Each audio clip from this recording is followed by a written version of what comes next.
Hey everyone, this is Ian Miller. Welcome back to Triple Threat Comics YouTube channel. 2024, a whole new year, and we're starting with a whole new season 3. Can you believe it? We're getting close to our anniversary again. So I'm very excited about that. A lot has happened. A lot of it good. I'll tell you about that at the end of the episode. But first, let's bring out our guest. He's been on the show before with his comic STELLARLANDS, which has gotten great reviews, and he's launching issue 2. So please welcome my very good friend, Max Ferrada. Hey Ian, how are you? Congratulations on 3 seasons. Yeah, That's pretty uh, awesome. yeah, we're, Yeah, we're, we're getting popular. We're getting popular. We've already got 46 subscribers. yeah. Well, I've been on a few podcasts. Not all of them lasted 1 year, so this is pretty awesome. I'm sure it's taken a lot of focus, and I wouldn't necessarily say hard work because when you enjoy it, it's not work, is it? I mean, when you really like something, it's very Yeah, difficult to view that as, say, working in a coal mine or getting calluses in your hands and so on. But yeah, making the time for it and really like getting information and conversation out of people, it definitely requires a tremendous amount of focus. So good on you, sir. thank you, Max.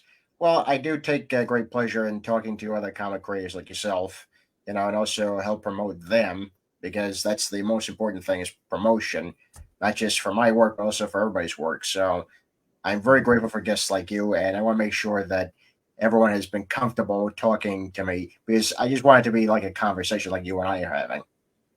Yeah, of course. You don't need structure. Exactly, Yeah, this is exactly. yeah.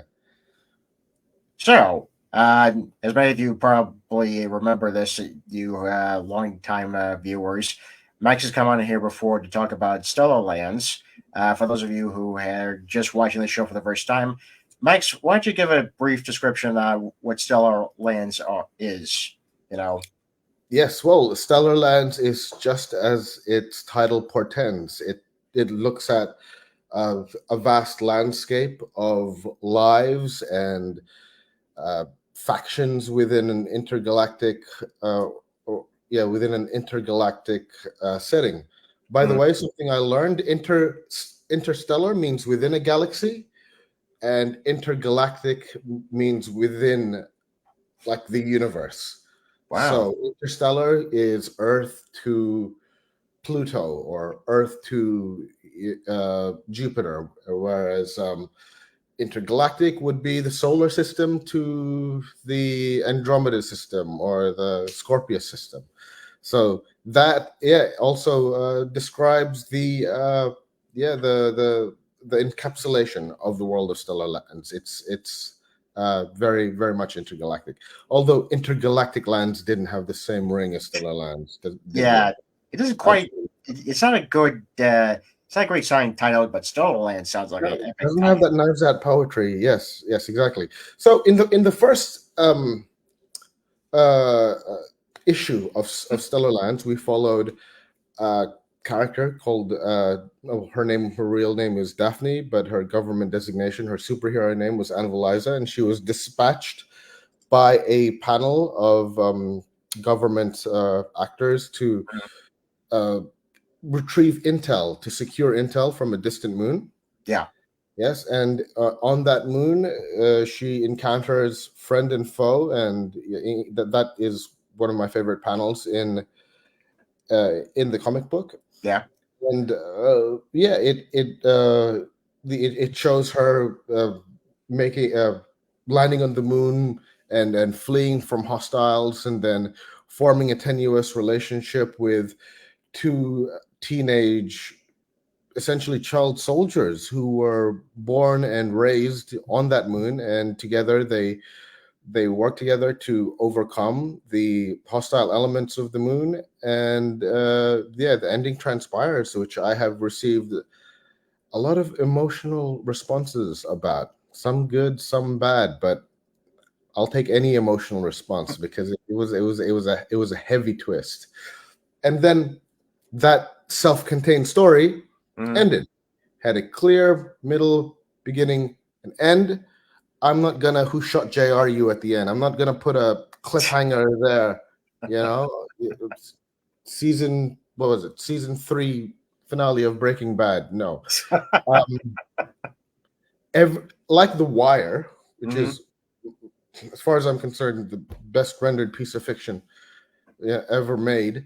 You every season focuses on an institution, and every season has a new set of characters, a new environment, and at first it can be kind of jarring, but the consistency comes in not just the quality of the writing, which is evident from the very first scene, but or the very first cold open, but it's evident in its themes, which is humans are playthings of institutions, Mhm. and in how all of these subcultures are connected and intertwined, and how these characters intersect and collide within this vast panoply of of Baltimore.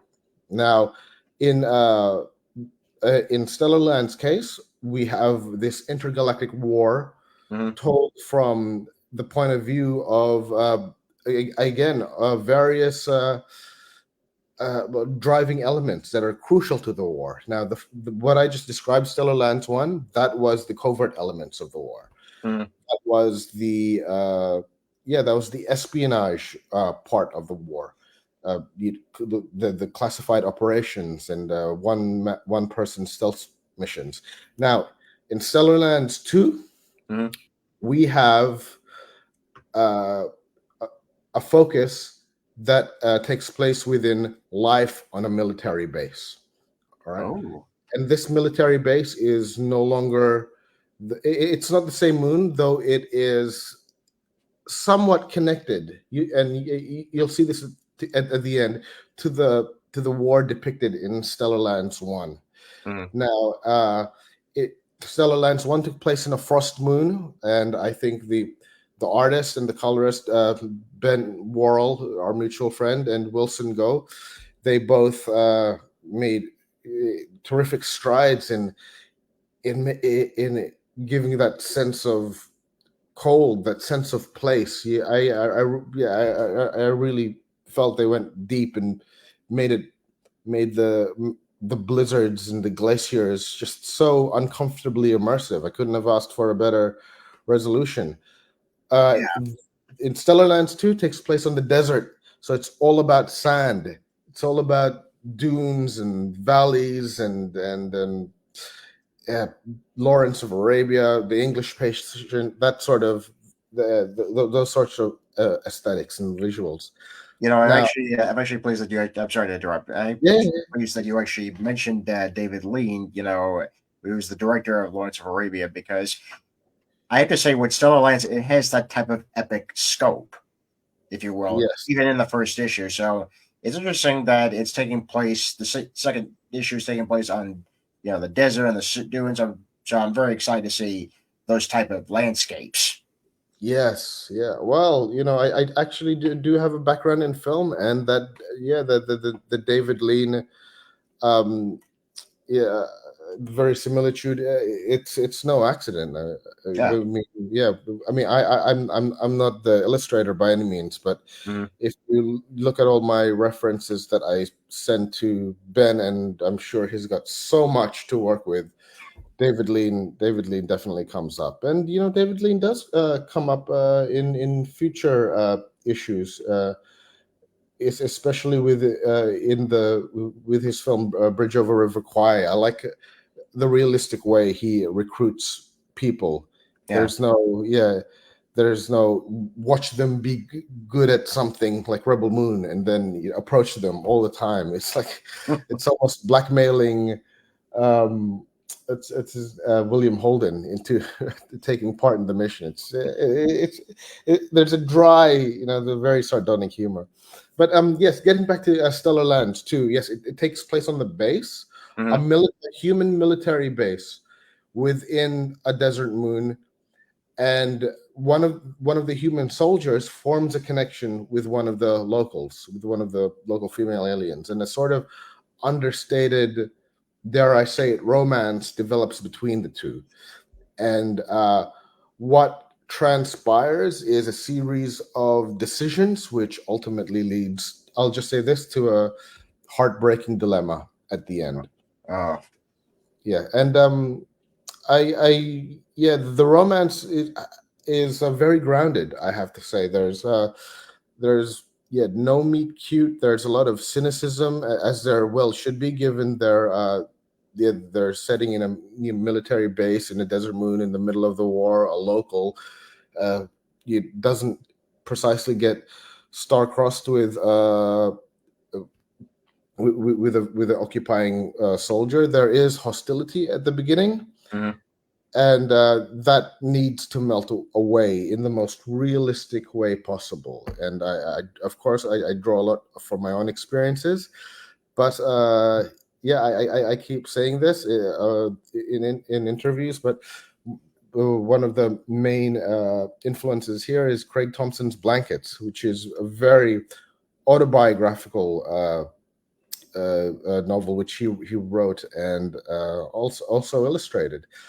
And yeah, what I love about that is that it's the romance and the connection isn't fantastical. We've all met Rainas in very almost humdrum circumstances. So you meet someone at a youth camp or some sort of organized gathering with other teenagers.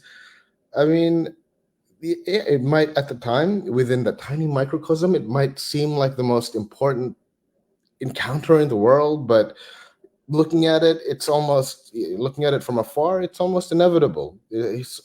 Something's going to happen. But it's not two families torn apart, disapproving of a union. And that's what's when something's understated, it becomes so helplessly relatable. And I know that's a challenge in Stellar Lands, given the stellar or intergalactic setting. But yeah, while the visuals and the iconography might be fantastical, the emotions are decidedly grounded. And I hope that's what people get from it when they finish it. Well, I think they will because, as I think we've talked about this in the other episode, characters are very important to us, especially with how the audience relates to them. So we do use a lot of our own experiences, as you just said, in the writing of the characters, because everyone can relate to a situation like that. So Yeah. it's very important. And from what I've seen, the response of issue one just alone has been very positive. So I have no doubt that issue two is going to be just as positive as well. Yes, yes, I hope so. But if I know that there was a video review of a person who didn't like issue one Hmm. because of and that person kept on focusing about what happened in the end. Hmm. And yeah, I know some of my fellow collaborators were dismayed at that, but I've had occasion to watch it over and over again, and he was more grappling with the emotions at the end. He didn't like what he was feeling or agree with what the character was doing at the end, and that's an emotional response. That's Yeah, not necessarily constructive criticism, but that's positive feedback that my the pages that we created were able to elicit an emotion, and not necessarily a good one. You don't want all the emotions that you create to be good all the time, every single page. That's not a story. That's a yeah. lie. And what's yeah particularly important is that you want you want that multifacetedness. You want that feeling of, I guess, enervation or exhaustion at the end Yeah. of war. That you've seen so much battle that you're almost over the bloodshed, that you're almost disembodied from it. And the emotions at the end of Stellar Lands 2 are going to be are going to hit way deeper. Mm. And yeah, I look forward to and I'm hoping it does elicit an emotional response. And yes, Ian, I think that is the most important thing in any media, from painting hanging on the wall, which is not necessarily bound by time, to an epic, to War and Peace, which is, several, which is 1,000 pages, and then yeah, you read through it and it's bound by time, but although you control it, or a film, or a TV show, 80 episodes of Game of Thrones from beginning to end, an investment of several hours.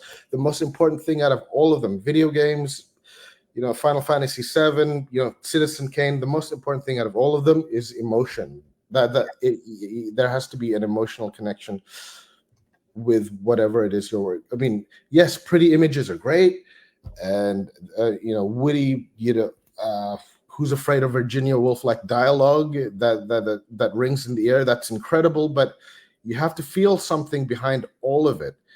And as good as all the techniques are, if there is no emotion, then it's just hollow and ornamental. And yeah, that is why the priority for every panel, every page, every brush stroke, every bit of code, every camera angle, every word, it has to be emotion. And not all emotions are one thing. They're not all, resolved or positive. Emotion is emotion. Yeah, I agree with you on that. Especially if what a character that you like in particular, you really have been rooting for, suddenly dies at the end of your story, and the audience is like, "Oh, come on! Why didn't you keep them alive?" I'm Yes, like, yes. "Well, that character's journey had come to an end because it was on their terms. All right, Yeah. they wanted to go out this way to save everyone. Yeah, not everyone gets a happy ending. That's the Yeah. honest truth about it. But if they sacrifice themselves to save others, then it's worth it. And the fact that you're angry at the writer about this decision they made, especially with any of this character, I do see that as a positive. Yeah, Yeah. yeah, it's hard to hear negative, stuff about it. It's very hard. Believe me, I've heard that before. But I also see it as a positive because they really liked the character. They really did. They really understood the character. So in that way, you win. There's a great line from Star Trek Next Generation. Even when you win, you lose. That's All just right. Yes. Yeah. Where was that from? Star Trek. Next What? Generation. Next Gen. Oh, all right. Wow. Was that Picard? Yeah, that was Picard. Yeah. Damn. Yeah. I got to look that up. I'm sure it comes out really weighty with Patrick Stewart's enunciation and his sort of tenor baritone voice. But yes, yeah, I completely agree. But even going further than that, a death doesn't even have to serve a purpose or be a noble sacrifice. Yeah, If it happens and yeah, you feel something, then yeah, that's the quote unquote purpose that is fulfilled by that character's death. And you don't necessarily need to give everything closure. Like, I know a lot of people who don't like say David Lynch's films because the endings everything is so open ended. And mhm. I remember in film class telling these people, I was a bit of a, yeah, I wasn't on my best behavior in uni. And freaking I was a 19-year-old with a huge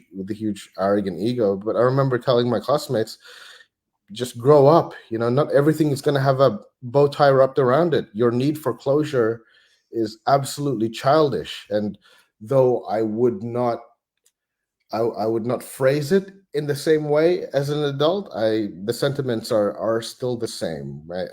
Mm, In real life, not everything comes with a bow. Yeah, so there are just negative people in your past life who you don't give comeuppance to, and there are great loves in your past who you never got that final conversation with, and that's life.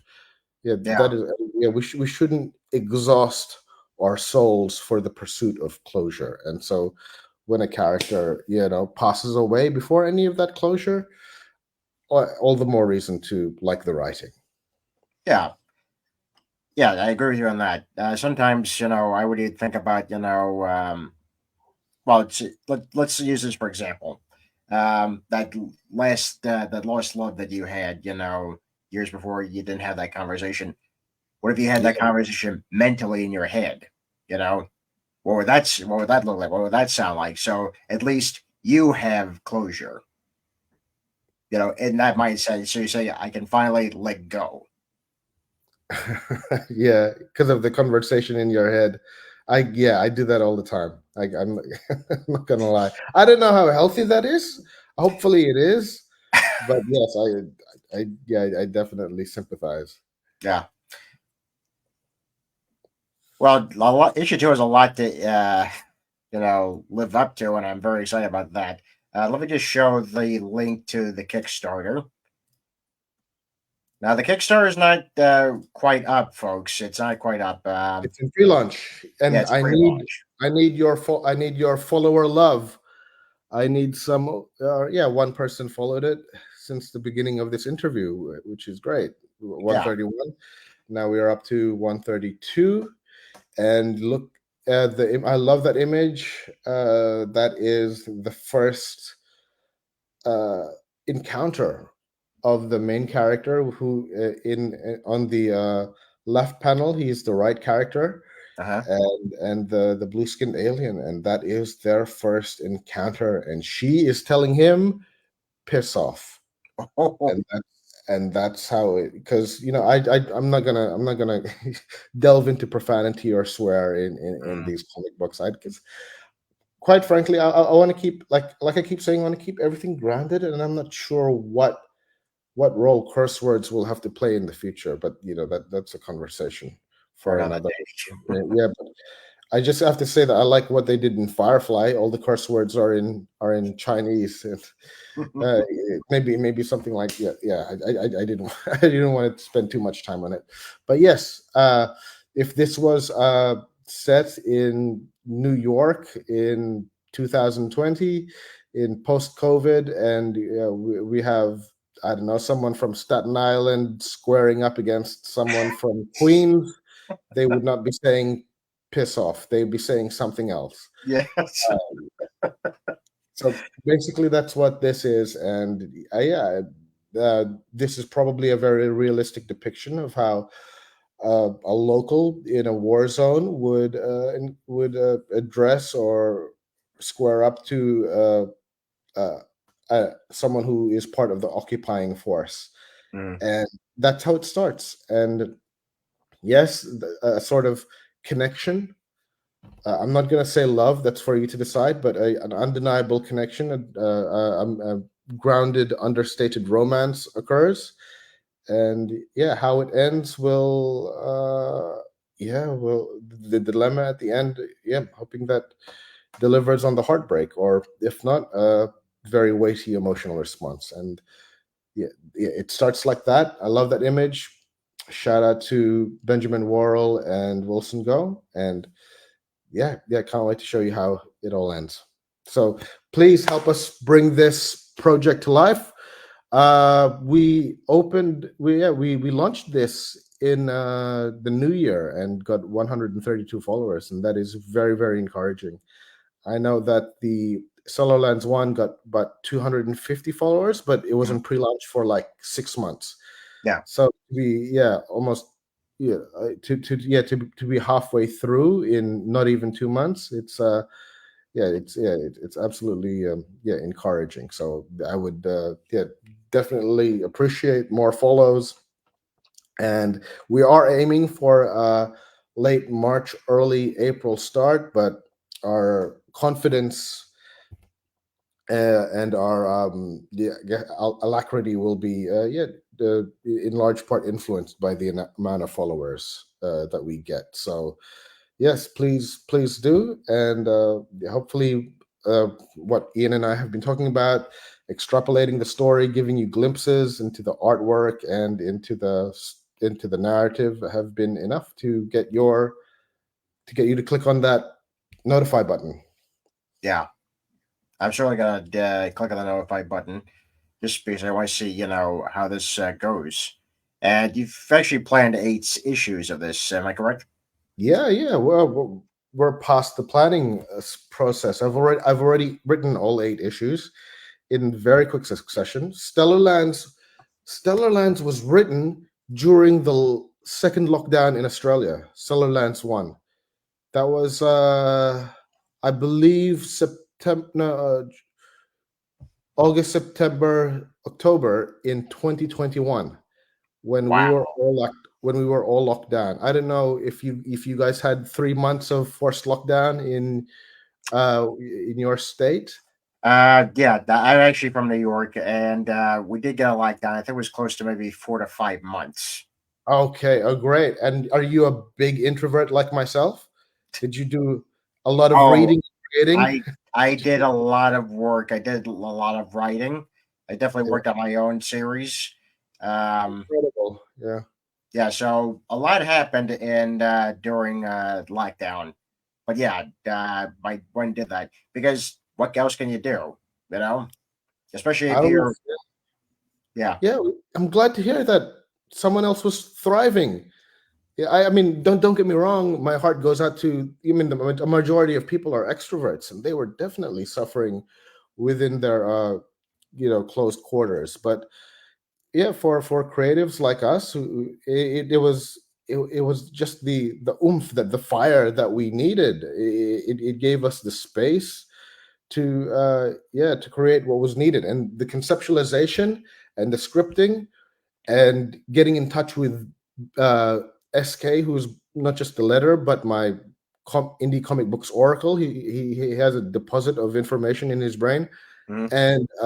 and Benjamin Worrell, and all the networking, all of the outlining, all happened within that 3 month period. And in the months after, I was able to write all 8 issues, and within all 8 different institutions that are surrounding this intergalactic war. So season one was seasons, television show. Issue one was espionage, which was Anne Veliza. Issue two, which is taking place in life in a military base in an occupied moon. And if this gets enough funding, we will go to issue three, which is monument salvage and rescue, which is how people rescue artworks within an intergalactic setting from other Wow. planets during a war. Like all of those Monuments Men movies and documentaries. And I'm hoping we get there. And if Ben agrees to come back on a third issue, he'll have quite a time drawing a lot of paintings within panels within panels. It'll be, yes, yeah, it'll be very meta. But Yeah. that was a bit of a tangent. But to go back to your question, yes, I have written all 8 issues, and it all came out of me in quick succession. As Charles Bukowski said, let it come out of you in a flood, or don't let it come out at all. And just the best work doesn't need to be coaxed. It'll just, you're almost like a vessel, not necessarily a creator. You're just the thing from which this art for this piece of art, Mhm. if I dare call it piece of art, issues.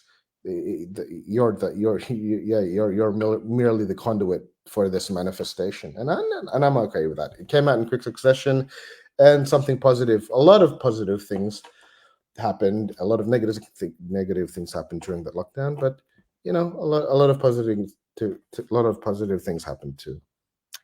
Yeah.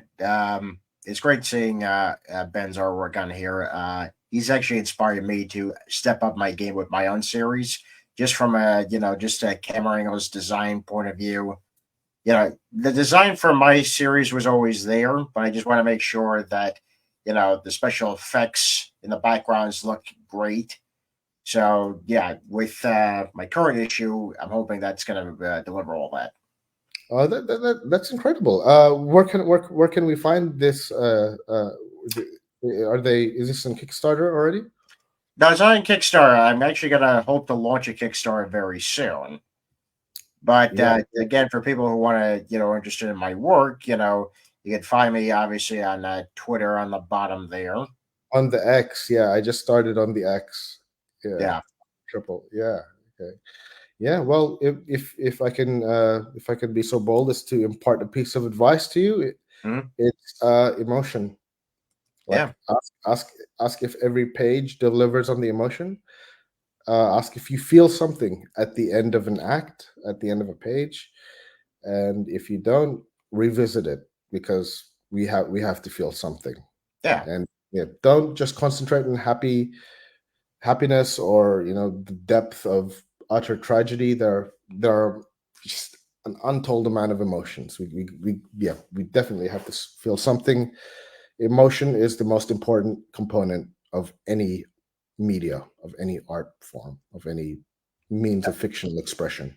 It's true. It's true. Yeah, I Yes. think issue 3 delivered that in spades, but let's see how the rest of the series goes. Yeah, definitely. I look forward to reading it. Yeah. So you guys are launching in late March and early No, April. So yes. Yeah. It's looking like April Fool's launch, but yeah, there's no prank about it. There are a lot of hard work. Again, I hesitate to say hard work, because I just absolutely love the whole process, and I have really chill. I'm working with the chillest people. I'm working with with the most, you could almost call Ben and Wilson honorary Australians, because they have that "she'll be right" attitude. She'll be right, mate. And yeah, yeah, I couldn't have asked for a better atmosphere, or better interpersonal connections with fellow artistic collaborators. yeah, I agree to that because as I've always said, it's always best to work with people that you respect and they respect you, that you get along with. I've been very fortunate enough to work with people that I respect so far in my career. So I'm very pleased with that. So for Yeah, anyone that actually is starting to go on into this business, always surround yourself with the best people, not just the best artist, best writer, best colorist, letterer, but just good people that want to be, you want to be around. yeah. I would go further. I'd say that's life. I mean, Yeah. I'm not sure if it was Seneca or Steve Harvey, but they said, uh, "Yeah, look around. If there are five idiots, you're the sixth. If there are five geniuses, you're the sixth. So if there are five inspiring comic creators, you're the sixth." Yeah. Yeah. Well, this is fantastic. I'm very excited for you guys. I will definitely do my best to promote Stella Lands on all my social media accounts. Yes, I definitely appreciate it. I know you helped us out last time, and yeah, live streams like this. Oh, if I could give one more piece of advice to people who go on Kickstarter. Now, there's the bulk of your pledges happen within the first week, because most pledges are 30. Most campaigns are 30 days, Yeah. but they happen within the first week. And then after that, there's a valley, which Kickstarter in the know people, or Kickstarter experts, they call this the dead zone. And Mm, then things shoot back up in the final 48 hours. So the final 48 hours and the first week of the Kickstarter are your are when the bulk of the pledges come. And in like half cases, you'll probably hit the pledge goal, if it's within the 2K, 3K mark within that first week. mm, Now, for the dead zone like this, that we found that the best way to have spikes of pledges is to be on live streams like this. This yeah. is why they're so vital to the process. I find that whenever my face shows up at a review, or a live stream like this, there's an uptick in pledges. Mostly, well, I would say almost exclusively from whoever your followers are. Mm. So I commend you. I thank you. You provide a very vital service to the not just community but the Kickstarter community. Yeah, because yeah, I can't think of a more I guess effortless, but at the same time, very like immensely rewarding way to combat that valley, that dead zone, than just going on someone's podcast. Because I'm not doing any of the work. You're doing all of the work in putting this together. So yeah, I can't thank you enough. And yeah, if there are if there's anyone watching who's interested in yeah, starting a live stream or a podcast, please do so. I know a few of the ones I was in before have either taken an extended break. I hope they haven't dropped out altogether. But yeah, I can imagine it's a lot of work and a lot of focus putting all of this together.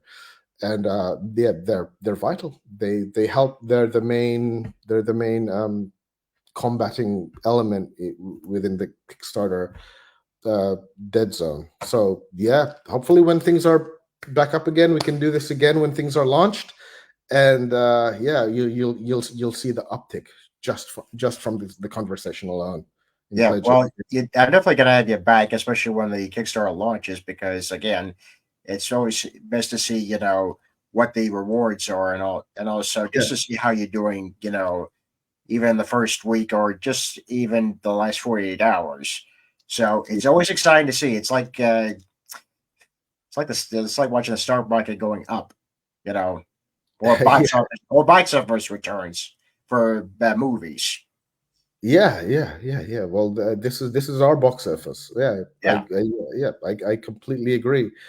Yeah, so yeah, after the first week and before the 48, yeah, you're definitely the front line to yeah, to help us with the Kickstarter dead zone. yeah, Yeah, and yeah, and anyone else who's looking to start a Kickstarter, pay attention to that dead zone. Just see what you can do, and if you find a good way to surmount it, do share your knowledge. yeah, This is a very indie community. yeah. And we need to support each other, all of us. Yes, absolutely. Okay, before we go, I just want to show you guys what I've been up to lately. I did start a storefront on the website tpublic.com. There's a link below, and I'm selling merchandise, which is based on a character that I just created, Little Ian. As you can see, Cool. we have different designs here. This is one of my particular favorites. There's actually Little Ian reading a comic as well as other books, but he's reading Codename Hunter from True Comics, which is my comic. Nice. So is Ian a private investigator? That's some Jack Nicholson Chinatown resemblance. Yeah. Well, yeah, you're going to see some noir esque Lillian designs, but he's very much a very comedic character, kind of like a Looney Tunes character, if you will. But yeah, you're going to see some noir elements in there because, yeah, he is a private eye. This is actually one of our best sellers. This is actually When Blu-rays Attack. Yeah, it's like the Jaws poster on the Blu-ray that was very reflective. What if it was came alive and I started attacking you? Yeah, very Back to the Future. That shark, that Yeah, exactly. holographic shark. Yeah. Yeah, and also you can see we have some holiday ones.